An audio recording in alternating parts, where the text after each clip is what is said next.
Hare Krishna, my friends. Welcome to Bhaktiville. Here we are. It's Friday night, and we are reading. We're reading from Srila Prabhupada's book, The Teachings of Queen Kunti. We're on chapter 19, and it's titled Crossing Beyond Illusion's Currents.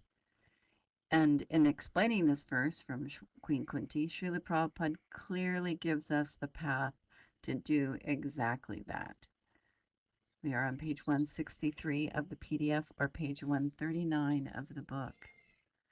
But before I get started, let me offer my obeisances. Nama Om Vishnu Padaya Krishna Prashtaya Bhutale Srimati Bhaktivedanta Swaminiti Namane. I offer my respectful obeisances unto His Divine Grace, A.C. Bhaktivedanta Swami Prabhupada, who is very dear to Lord Krishna, having taken shelter at his lotus feet. Manchakalpa Tarubhyashta Kripasindubhye Vacha Patitanam Pavanebhyo Vaishnavebhyo Namo Namaha. I also offer my respectful obeisances unto the Vaishnava devotees of the Lord, who are just like desire trees and can fulfill the desires of everyone, and they are full of compassion for the fallen conditioned souls. All right. So page, what did I say? Anyway, you can find it. Page 163 of the PDF and page 139 of the book. But before we get going, we need to do the verse. Oh my goodness, I didn't even queue up let's go this way. I didn't queue up the board for this. Oh gosh, 26? Nope. So I hope everyone is doing well in their sadhana, chanting and reading and hearing and all of those wonderful things that we do that are so important to our spiritual life. All right, here we are. First, we're on chapter 19, and it's up there on the board. So let's go through the word for word before we get into the book. So Shrinvanti is here, Gayanti, chant, Grinanti, take, Abhikshna Shaha, continuously, Smaranti, remember, Nandanti, take pleasure, Tava, your, Ihitam, activities, Janaha, people in general, Te, they, Eva, certainly, Pashyanti, can see, Achirena, very soon, Pavakam, your, Bhava, Pravaha, the current of rebirth, Uparamam, cessation, Pada Ambujam, lotus feet. Oh, Hare Krishna, Kandita. So Kandita's here and Bhaktiville is here. And so here's the verse in Sanskrit. Shrinvanti Gayanti Grinanti Abhikshna Shaha Smaranti Nandanti Tavihitam Janaha Taeva Pashyanti Achirena Tavakam Pava Prava Hoparam Padam Pujam. And in English, O Krishna, those who continuously hear, chant, and repeat your transcendental activities, or take pleasure in others doing so, certainly see your lotus feet, which alone can stop the repetition of birth and death. And that's Srimad Bhagavatam, 1st Canto, 8th chapter, verse 36. All right, here we go into the text itself. The Supreme Lord Sri Krishna cannot be seen by our present conditional vision.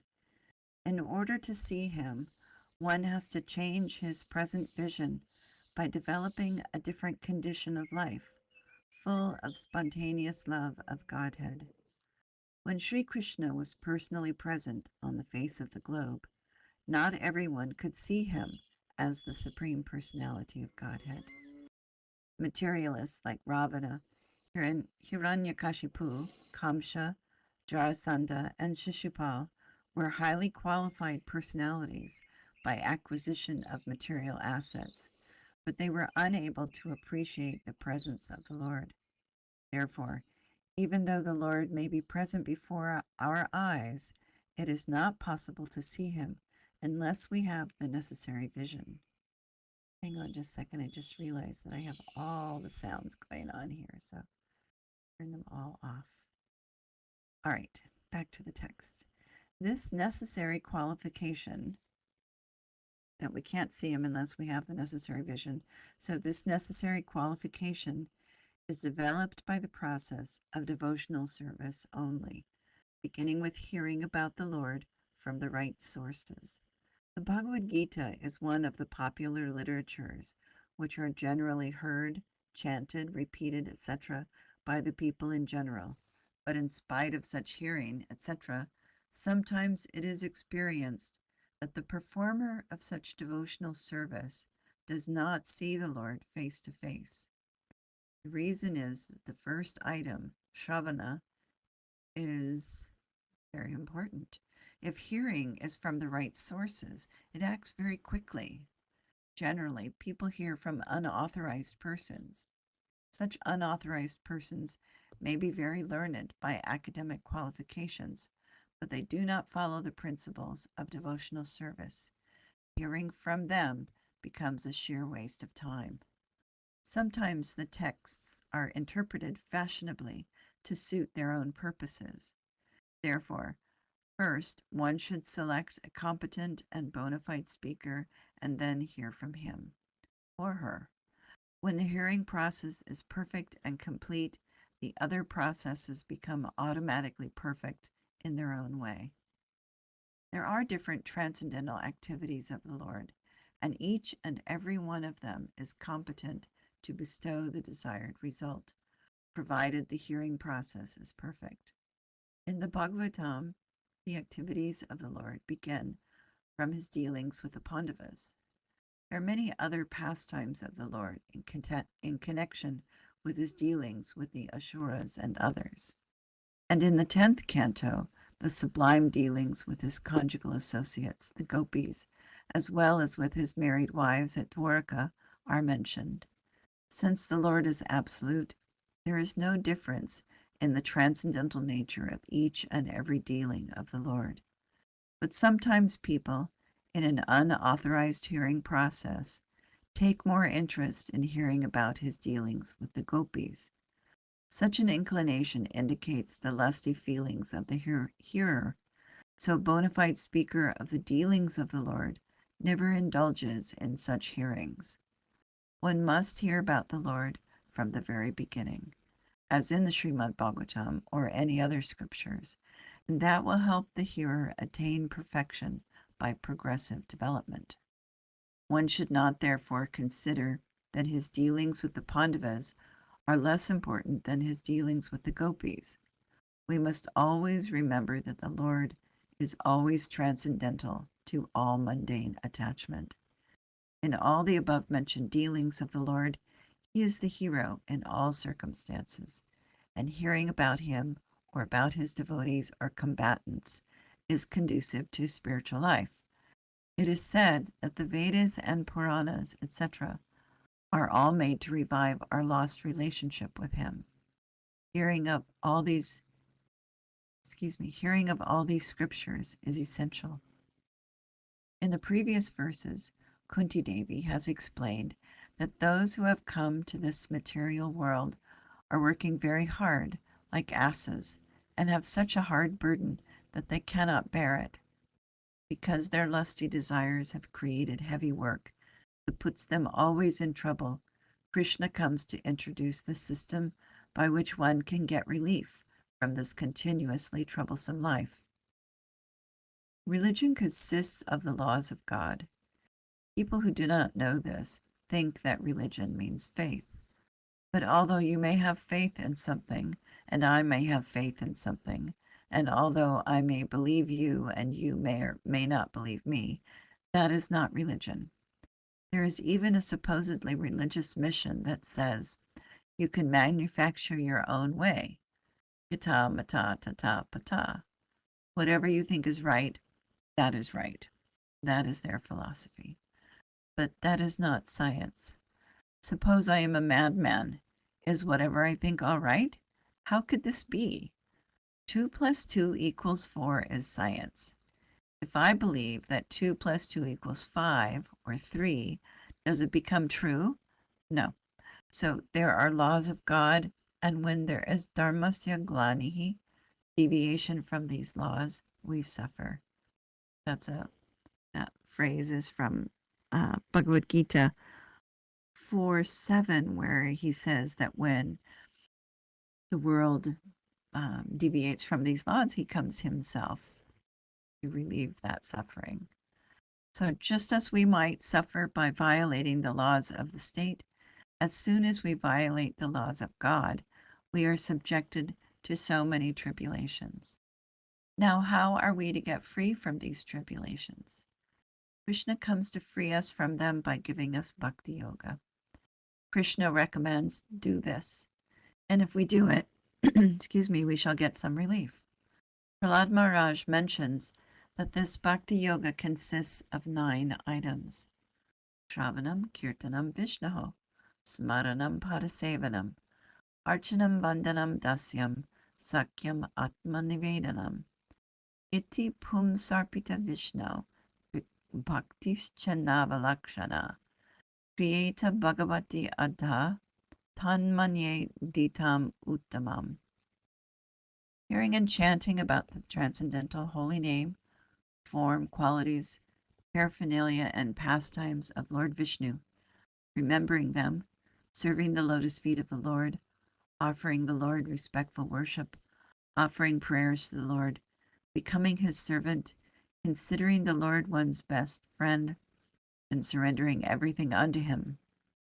In other words, serving him with the whole body, mind, and words.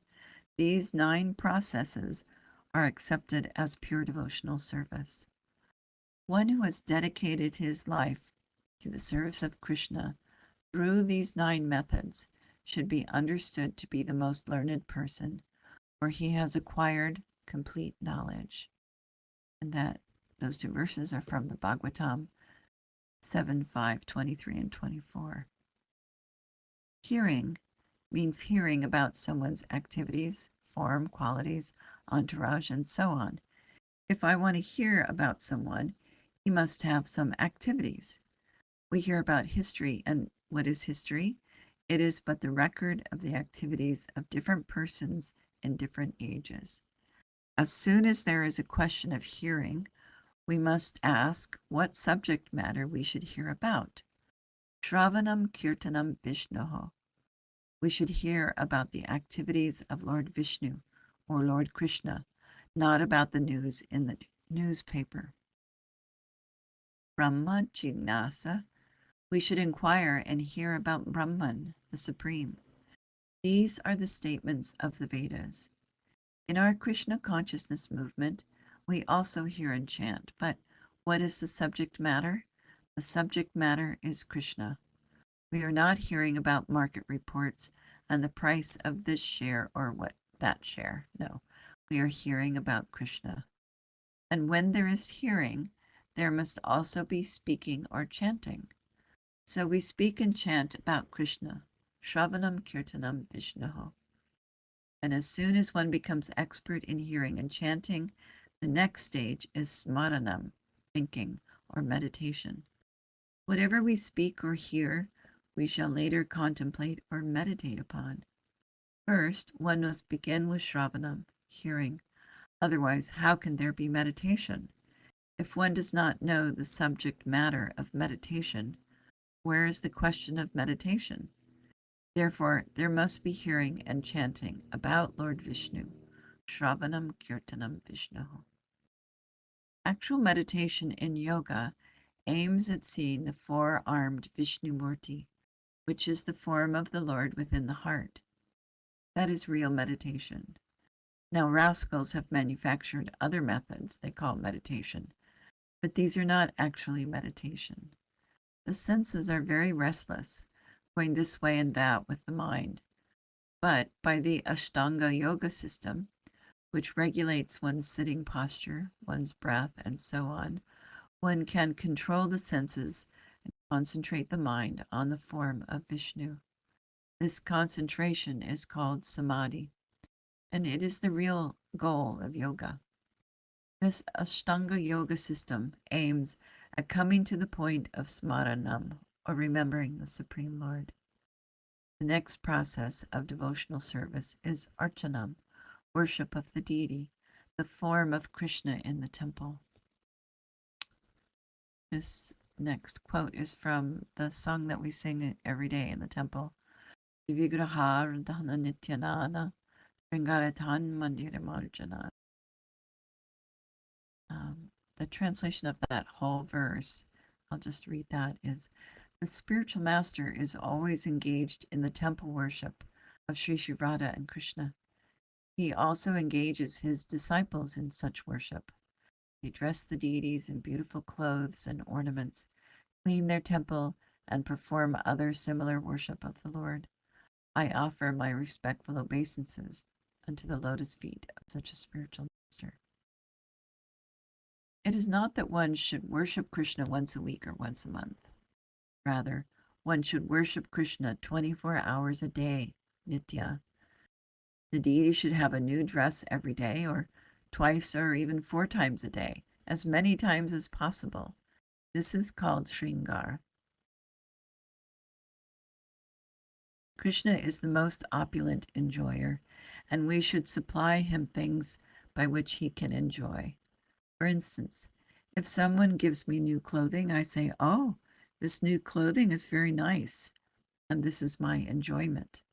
Similarly, we should try to satisfy Krishna every day with gorgeous clothing.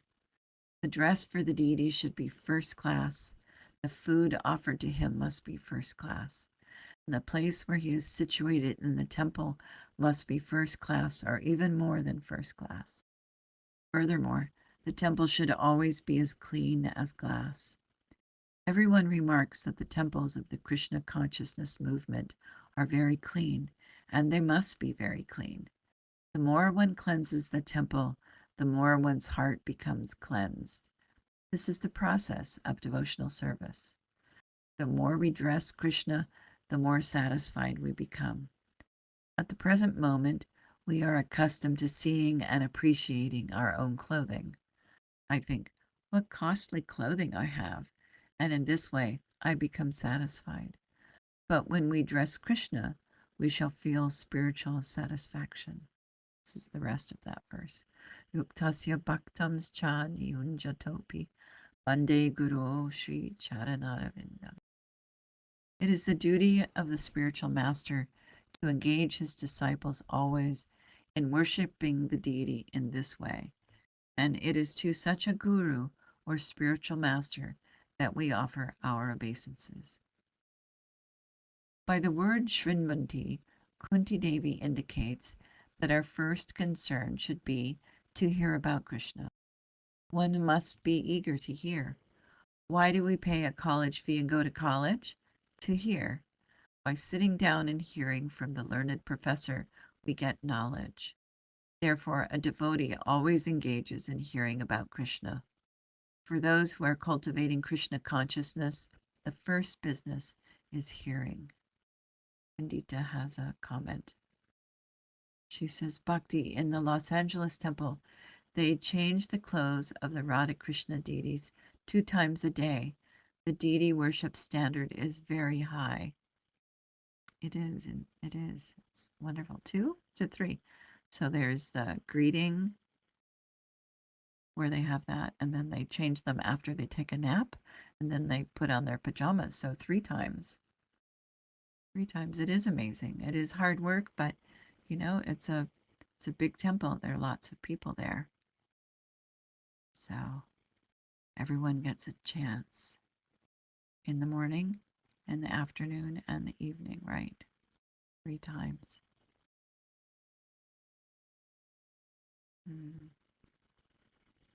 Back to our text. And if one has actually heard about Krishna, one's next engagement in Bhakti Yoga will be to chant Kayanti. The preachers of Krishna consciousness movement go from town to town, village to village. Why?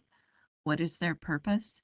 To preach, to chant, so that people may get the opportunity to hear this philosophy and take it seriously. Grinanti. Sorry, that sounded like gravel. Grinanti. The word abhikshna shaha indicates that these engagements should go on continuously, 24 hours a day without stopping. Chaitanya Mahaprabhu therefore recommends Kirtaniya Sada Hari. One should engage in chanting 24 hours a day. That is the business of Krishna conscious devotees. One may perform all the methods of devotional service or may accept only one.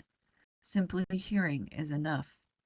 Parikshit Maharaj did not do anything else but sit down before Shukadeva Goswami and hear for the last 7 days of his life. If one simply hears without doing anything else, if one simply sits down in the temple and wherever there is talk of Bhagavad Gita, one goes on hearing, that will be enough.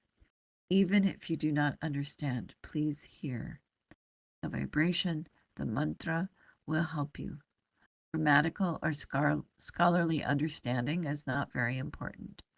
One may not know Sanskrit grammar, but bhakti is a pratihata, unimpedable. Nothing can check the progress of bhakti. Therefore, one should simply adopt this process of hearing as recommended by Chaitanya Mahaprabhu. Another comment, more comments here in chat. Kandita says, it's wonderful. I was a pujari there for several years, and I got the blissful service of dressing the little deities in the afternoon. Oh gosh, that's fantastic. And Bhakti Mimula says, that is a tremendous blessing. It is. Temple deity worship is really wonderful. And as we read in this verse that we sing every morning, that we offer obeisances to our guru who teaches this kind of deity worship. Completely all involved, highest standard, above the highest standard, just glorious. All right, back to our text.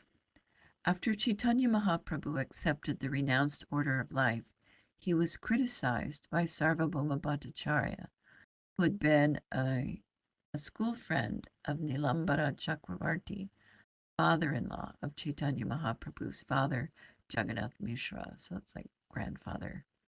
By this relationship, Sarvabhauma Bhattacharya was on the level of Chaitanya Mahaprabhu's grandfather.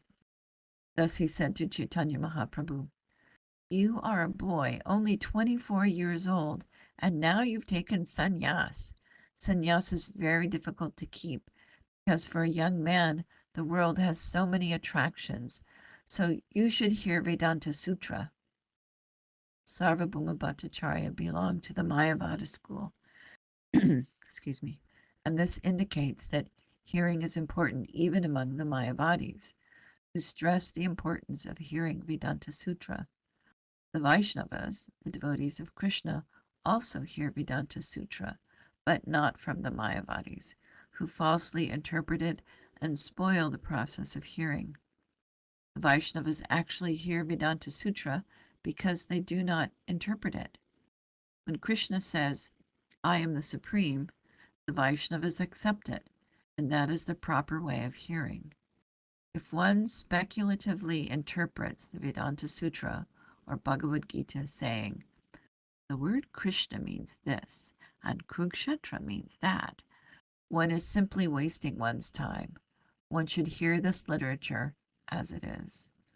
More comments in the chat. Kandita says, oh, and they get dressed again for the evening into their pajamas. LOL. So actually it's 3 times.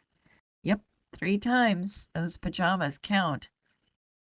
So the pajamas are less decorated, no beads, so that they're nice and soft for sleeping on. So pajamas are very different than the other 2. All right, back to our text. Thus, although Chaitanya Mahaprabhu agreed to hear Vedanta from Sarvabhauma Bhattacharya, he simply went on hearing it for many days, but did not ask any questions. Finally, Sarvabhuma Bhattacharya said to him, "My dear boy, you are hearing, but you do not ask any questions. Why is this? Is it that you can't understand? What is the reason you are silent?" Chaitanya Mahaprabhu answered, "Yes, I understand, but I am silent because you are explaining the Vedanta Sutra in a speculative way. Therefore, I am simply listening to the verses of Vedanta Sutra, but not actually listening to you."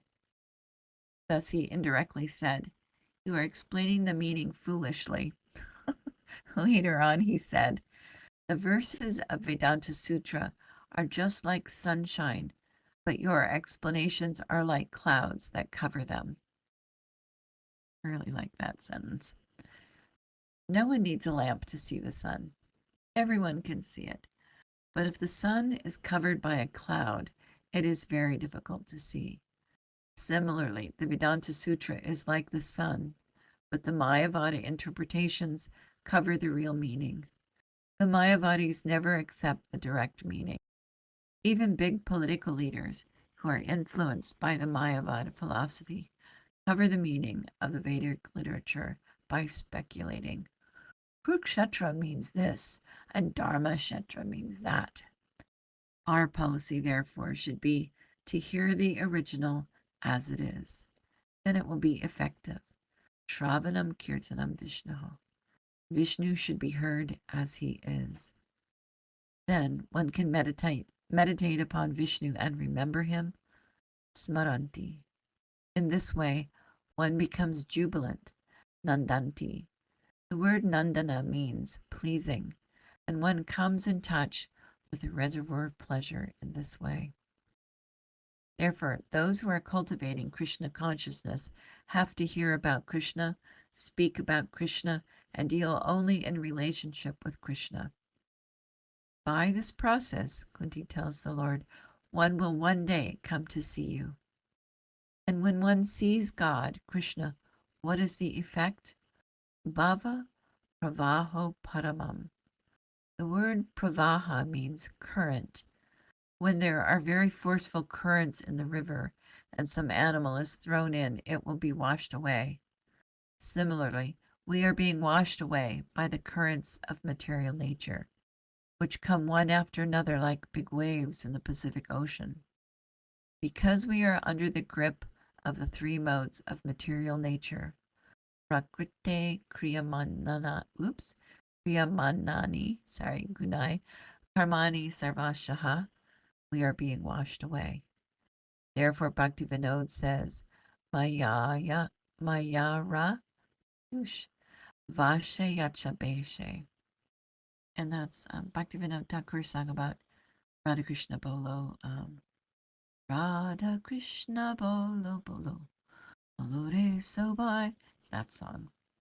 And that phrase that Prabhupada quoted just above is from Bhagavad Gita 3:27, where Krishna says, "The spirit soul, bewildered by the influence of false ego, thinks himself the doer of activities that are in actuality carried out by the three modes of material nature." So, Bhaktivinoda says, you are being washed away, carried away by the currents of material nature. These are the currents of hunger and thirst, of birth, death, and old age, the currents of illusion. We are spirit souls, but because we have been put into the material ocean, the currents are carrying us away. However, if we engage 24 hours a day in hearing, chanting, and seriously serving Krishna, the current will stop. Where will the current stop? Kunti Devi says to the Lord, Padam Bhujam, it will stop at your lotus feet. One has to learn how to see Krishna's lotus feet and offer a little tulsi and sandalwood pulp at the lotus feet of the Lord. And then this current of material life will stop. And that's where this deity worship is so wonderful, because you can actually do that. You can actually offer the tulsi. You can offer the sandalwood, right, directly to his feet. There may be currents in the ocean, but if one gets a good boat, one can cross over these currents very nicely. As mentioned in another verse of Srimad Bhagavatam 10:14-58, Sama Shritaye Padapalava Palavam. A lotus petal is something like a small boat, and therefore this verse says that if one takes shelter of the petal boat of the lotus feet of Krishna, the great ocean of birth and death becomes as insignificant as the water contained in the hoofprint of a calf. Let me read that verse, the whole verse. For those who have accepted the boat of the lotus feet of the Lord, who is the shelter of the cosmic manifestation, and is famous as Murari, the enemy of the Mura demon. The ocean of the material world is like the water contained in a calf's hoofprint. Their goal is Param Padam, Vaikuntha, the place where there are no material miseries, not the place where there is danger at every step. In India, during the rainy season, the roads become muddy, and when the cows and calves walk, they create holes in which water collects. But of course, one can easily jump over a dozen of such puddles at any time. Similarly, although for others the world of birth and death is like a great ocean, for a devotee it is like such a puddle. Bhavam budir vatsapadam, and he can jump over it very easily.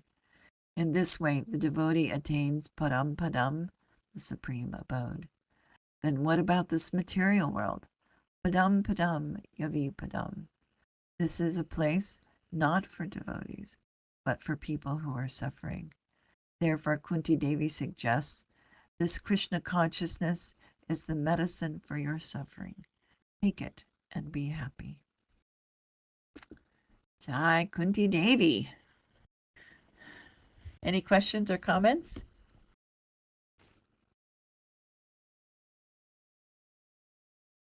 Bhakti, you want to open up the mics? Thank you so much. Comments? No? All right. I'll stop. Kandita's arms are moving. I think maybe your mic is not on. Yeah, are you good? Yeah. Okay, we're good. All right, my friends. Thank you very much. Thank you. All glories to Srila Prabhupada. Hare Krishna. Bye.